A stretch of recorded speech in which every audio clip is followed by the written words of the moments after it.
We like to kick every episode off by going around the table, which is where we talk about something new, fun, and noteworthy about our weeks. Patrick, you look like a guy. Oh, scary stuff. Okay, Clank in space. Oh, it's upside. Oh, that would have been way better. That's like your signature move. It is your signature move to hold things up upside down. I have no spatial awareness. Is that spatial awareness? Sure. Or just Directional awareness. Oriental awareness. So I talked about getting Clank in space back at Christmas. That's I already had Clank, and I was given an expansion, and then I was given another form of Clank. So my assumption had kind of been that that's nice.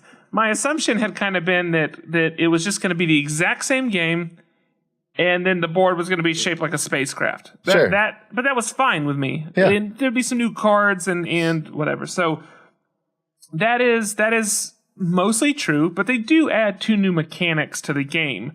So for those familiar with Clank, the setup is very similar. One difference is instead of on your so one thing you can do every round in Clank, there's basically this like target dummy that you can hit to get gold. Yeah. You now have 2 target dummies, so you can get more gold each round if you have a higher number of swords or whatever their terminology is. So that's a slight difference. Most of the setup is still the same, but now in order to get to the area of the ship where you can pick up artifacts, you have the dungeon area, which would be the depths area. Yeah. You have to place these cubes in order to decode a message at these different locks, and you have to place 2 of them at 2 different locks. This sounds a little confusing, but the point is you can't place where someone else has. So the longer that you wait, the harder it is to place those cubes to even be given access Interesting. to that part of the ship. And then on the way back out, can you not leave unless it's the one that you opened? No, so basically once you place those, you're then given a token that gives you access, and there's several different paths you can take. But as the enrage goes up, some of those routes are blocked off. And so you lose some of your ways to get out. Additionally, if you play the game, the normal Clank, it's kind of separated into the depths and then what's above the ground. This game actually separated into 3 sections, and you have to be in that top section. So there's actually it's a bit harder to kind of get to a safe zone than it is in Clank as well. The other thing is once it's not a dragon. I'm going to say dragon because I'm used to saying that with Clank. Once the dragon, monster. That's great. Lord Alien. Whatever his name. It starts with a P. Once he actually enrages, Palian. So I'm saying once someone exits or whatever, he doesn't wipe the group at any point. The enrage just continues. It's just that every time it hits a person that has already left the game, he just keeps attacking. So the attacks become kind of overwhelming. But if you can withstand it, like if you have the Clank reduction to like withstand the attacks, you can just keep playing even after everybody's left because it never actually wipes the board. So why would you ever want to leave? Just for the extra victory points for getting out first?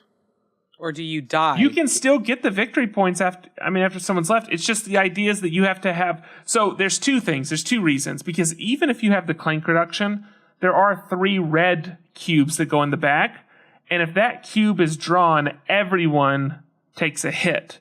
That's what's different. So potentially if you pull 3 cubes, everyone takes a hit. So no matter how much... So you would have to not only have Clank reduction, but you'd also have to have a healing. So if you have a deck that has a lot of that, then you could just let people leave and just hang around collecting gold and artifacts. Right, but why would you ever want to leave, I guess is the question. When does the game end? That's my question. That's how you're... The game ends same as regular Clank, when everybody's knocked out or left. Oh. Yeah, but why would you ever want to leave? That's not how the regular Clank ends. Regular Clank ends when the person exits and goes 5 rounds. That's the end of the game. No, the reason that's the end is because when someone's gone 5 rounds, it knocks everyone out. So the ending is still when everyone knocks out or leaves. The difference is there isn't a mechanic that forces people to be knocked out. That's what I'm saying. Does that make sense? No. Right, but again, why would you ever leave? You would leave It is more convoluted to get out. So you would leave if you believe that they can't dispel the clank quickly enough because of how rapid the attacks are. Okay, so it's tactical if you think the other people's deck can't mitigate the clank or the enrage or whatever. Yes. Got the it. clank and those bonus tokens. That's why you would leave. Okay, that makes more sense. But you can still die and not win at all, right? Like if you're below the depths or whatever they call it in that version. Yeah, absolutely. You have to be in the escape module, like not the escape module, but you have to be in like the first zone to leave. Yeah, you can absolutely get. They call it getting knocked out, but yes, you can still get knocked out because you get 10. You take 10 damage. That's not different. Gotcha. I'm just saying that in the regular version of Clank, when someone leaves, it triggers that last 4 rounds or 5 rounds. This doesn't trigger that. You could all that happens is potentially beat that. Once someone leaves, you only ever draw 4 tokens from the bag. And every time it hits someone that has left the game, you repull. And there's just those bonus cubes that regardless of if it's your color or not, if those cubes get drawn and there's 3 of them, you still take damage. Oh, so okay. So that's another difference. If you've already left and made your way out, if your cube gets pulled, you just pull a different one. Because before you redraw, because right now it's just a dead draw. Right, exactly. This counts as Did a I say black that? or whatever. No. I mean, you just did. But that's a did, difference between the original and the new No. one. What I was saying is okay. Then you misunderstood me because what I was saying is that there's 4 colors that play, Yeah. and then there's the dragon color, which is 5. Right. There is a 6th color that gets added. Right. Yeah, we got that. But you just said, like, if I was yellow and I made it all the way out, if yellow gets drawn, you redraw for that yellow that comes out? No, that's not what I meant. Said what I was saying is if that 6th color gets drawn, everyone takes damage, even though it isn't your color. Gotcha. Yeah. Okay. Obviously, except for the people that have left. The people that have left are safe at that point. Just like the original version, yeah. So my point is you can't... So in the original version... This has gone on long, but in the original version, you can actually avoid getting any clank in the back. Like you can... Luke, we played one time where your deck was strong enough I barely had anything. I think you had 2 clank in the bag when I was like already dead. Right. But the problem is the enrage still takes you out. Right. In this game... Andrew still won that game, for the record.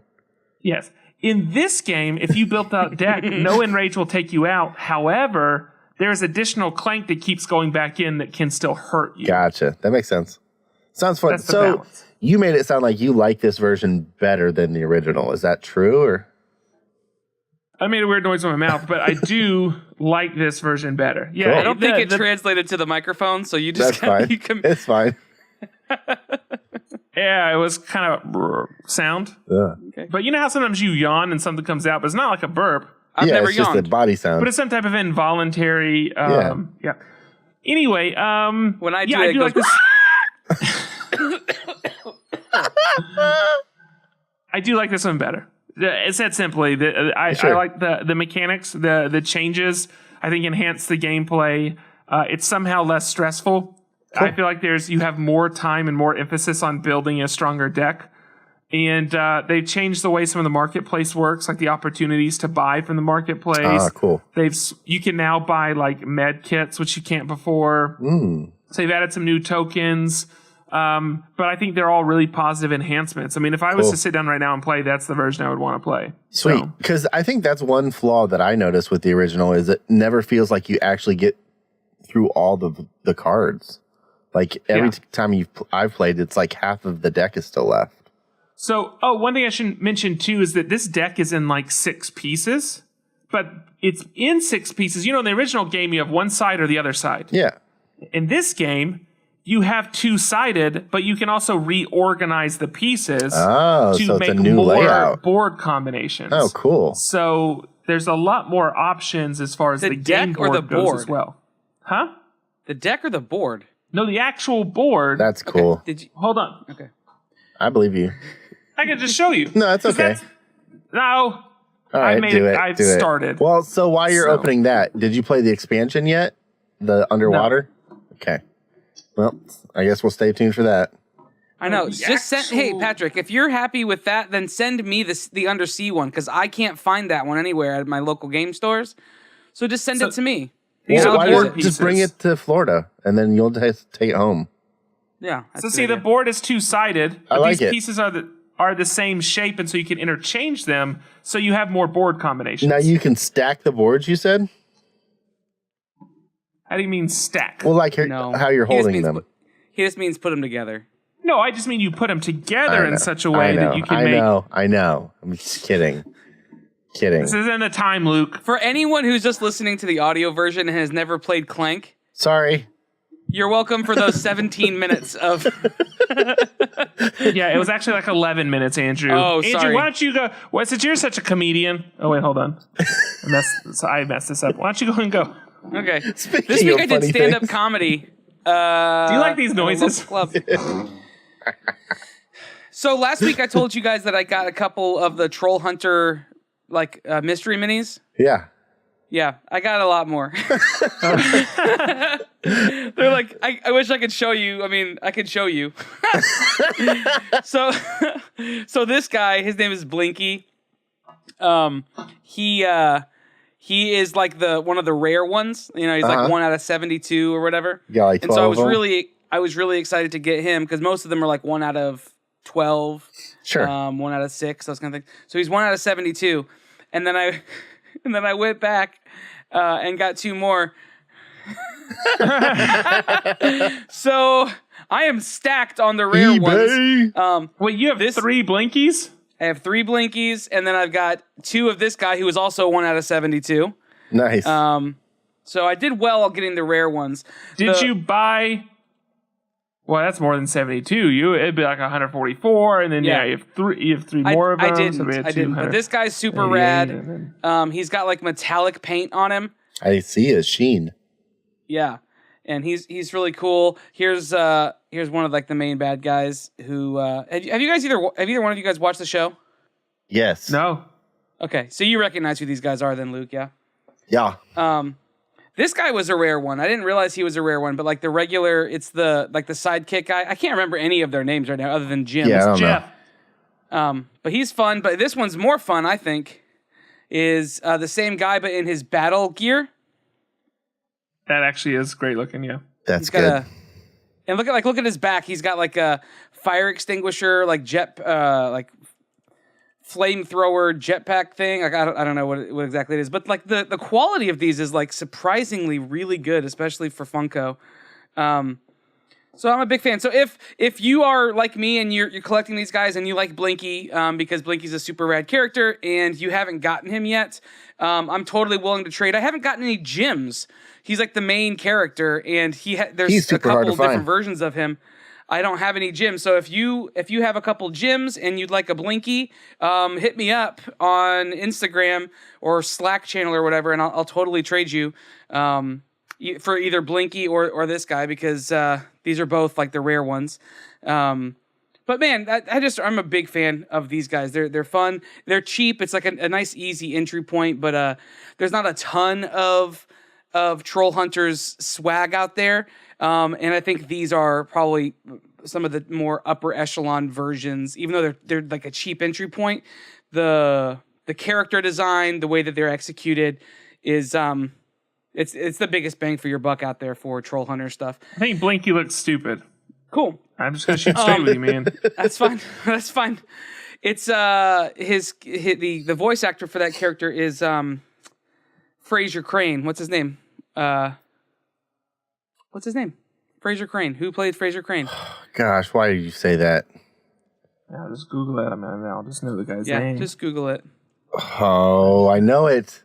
I know, me too. All right. Do you want me to tell you who? Yes. Yes. His last name is grammatically correct. No, just Cool. say the name. What's his Grammer. name? Kelsey Grammer. Grammer's his last name. Kelsey Grammer. Grammer. Okay.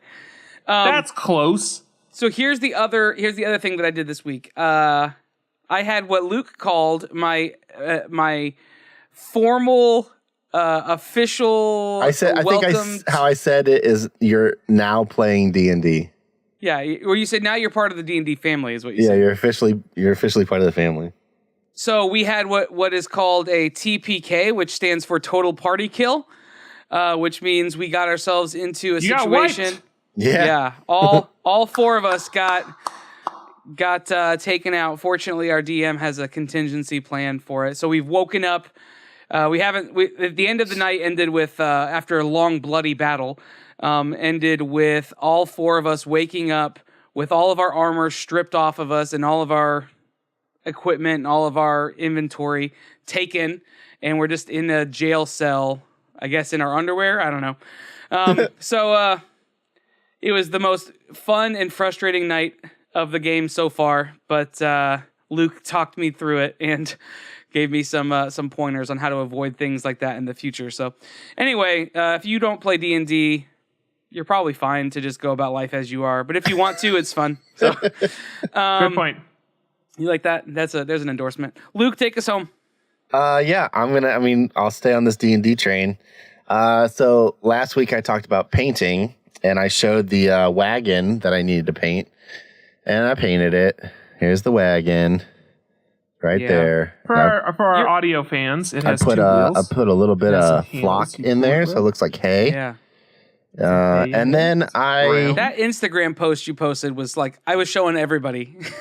Well, I got more stuff, so I got some horses. Painted some horses up. Got them, and then they're also brown. They have blue. Check this out. Boom. Whoa. A wagon. Stagecoach wagon. Yeah. Dang. Get that closer to the camera. Right. Did you here. do like do the windows have like a gloss to them? Yeah, they do. Good eye, Brian. Good eye. Your name's not Brian. That looks really Mike. good. Thanks, dude. Send that to me. Nope. And then so there's other stuff like I made a box of straw, some sacks of feed for the animals. And then these are all miniatures that Luke is showing us, by the way. Yes. And then tiny. I had some fun with some water effects. So there's like a little water bucket thing. And then I made a well. Yeah. Wait, you made that? Yeah. Like you didn't buy it and then paint it? I made it. This is foil. And so there's wood on the bottom, and this is just foil balls. And these are like wood pieces of like hobby wood and some yarn. Like balsa wood? Yep. And then water effects that I put in there and tinted it. And so I got way into Eat your the heart hobby. out, Jim. Jim. So what's water effects? I mean, I understand there are things that are made to look effectually like water, but is it like a pool? Do you use like a resin? Is it a paint that you let pool up, or what do you do? It's some kind of let's give our listeners some technical details. Okay, it's called realistic water. Whoa. And it is a slippery bunch. It's called the realistic water. It's made by Woodland Scenics. So Woodland Scenics, they've been in the miniature modeling game for a really long time. Started with model train stuff. Yeah. So it's the same, you use it, essentially it's resin that you let cure. You do it like 1/8 of an inch at a time, and you just layer it. And I just put some in a little bottle and tinted it blue. And you can tint it whatever color you want with different inks or whatever. So could you tint it like a green color? Yeah, absolutely. Yep, whatever you want. Could you make it a red color? I could. Because then it's like blood effect. Yeah, it could be just like blood. Just actually, a bucket of blood. For blood, though, you use different stuff. I have... Why? He has the blood of a small Indonesian lizard. So blood actually doesn't look as real if it's pooled like that. It needs to be kind of sticky and stick off of stuff. So I use this glue that's it's super crystal clear glue. And you thin that out and add actually ink, alcohol-based ink. Glue. Yeah, and you tint the glue. That looks more like blood. That's awesome. But yeah, so I got way into the hobby, and that was my week. We're playing D&D tomorrow instead of Saturday, and it's going to be a tough fight. But I'm ready. I'm ready to kill some players. Maybe we'll have a TPK on our end too. TPK. But that's it. D&D is fun. Okay. Play D&D. Well, then that's it for our Around the Table. If you're watching this on YouTube, make sure you hit up our master category episode that'll come up right after this. Go to mof1podcast.com for show notes and links. You can look down below and click on stuff as well. There's an archive at the website with tons and tons of other content, incredible artists and guests that we've had on over the years, almost 4 years. Mm-hmm. That's nuts. But hit us up on there. Hit us up on social media. Just search M of One Podcast on all the different platforms. Go to Slack, mof1podcast.com/Slack, and join the conversation in there. If you want to help support the show financially, you can support it on patreon.com/M of One Podcast. Throw a couple dollars in the proverbial bucket. Who knows? Maybe Luke will have painted that bucket. He made it. Filled it with blood. And filled it with blood. But help us out there. It'll continue to help us do what we do. Man, there's so many cool things going on. If you're watching this on release day, Patrick and I are in Florida right now at our meetup. Man, it was, I'm going to assume by the time that this is past tense, it was a blast seeing all of you there. Yeah. Jay wore a very bright floral shirt. Yeah. Doc got very drunk. He was so drunk. I was going to say Jared got very drunk. No, that doesn't work. Jared's always drunk. That's true. That's the secret about Jared. He's always drunk. Doc ended up in a shower curtain. Yeah. Not the first time. Not the first time. But anyway, it was a blast, I'm going to assume. But make sure you hit us up at one of our next meetups. We have several coming up. We're going to be at Creative South. We're going to be doing a workshop there. So hit up CreativeSouth.com to get on that workshop, and then also we're going to be at Crop in Baton Rouge. So there's lots of different times over the next 2 months to connect with us, to hang out with us. Mm-hmm. But find all that at mof1podcast.com. I think we're just going to get out of here for now, though, right? Because I'm Andrew. Yeah. I'm Patrick. I'm Luke. Peace out. Bye. Hold on to your butts.